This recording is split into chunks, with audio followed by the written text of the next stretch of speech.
चम्पादेवी जानु 3 घन्टा लाग्छ रे 15 मिनेट हिँड्नेबाट हामी 15 मिनेटमा यी थाकेर केटीहरू लथालिङ्ग भइसके थाकेर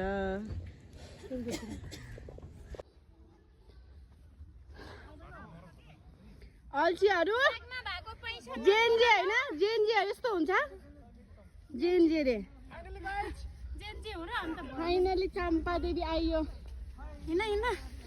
अब म्याम हरन भयो त सर तपाईँले ब्याग चाहिँ सुहाएको छ है त्यस्तै ब्याग बोक्ने दिन आउँछ नि हो ससुराली जाँदाखेरि ल कस्तो भइरहेछ उखु ग्याङ उखु के उखुवाली उखुवाली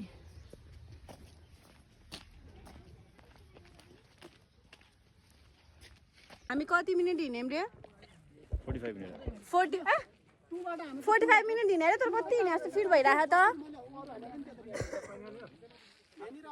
सबभन्दा हिँड्न नसक्ने सन्जु दादा हेर्नु है यही हो तेरो बुढालाई पठाइदिन्छु पढ्न यही हो हिँड्न नसक्ने अर्कोचोटि देखेर कहीँ पठाउने होइन झन्नै जङ्गलमा छुट्या थियो म त हिँड्न सकेको है फेरि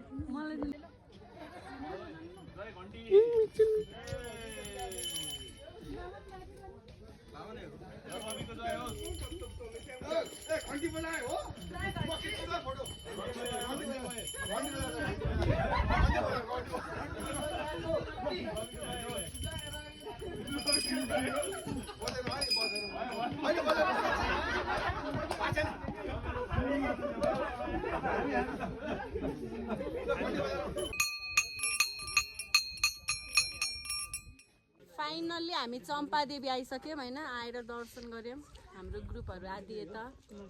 आदि उता कति टाइम लाग्यो हामीलाई 2 घन्टा मात्रै 2 घन्टा अरे मलाई त धेरै हिँड्ने जस्तो लागिरहेको है तर यहाँ आइसकेपछि हामीलाई पेन फिल भएन वी आर ह्याप्पी चम्पादेवीमा दाउराबाट बलेको चिया कालो चिया यहाँ हजुर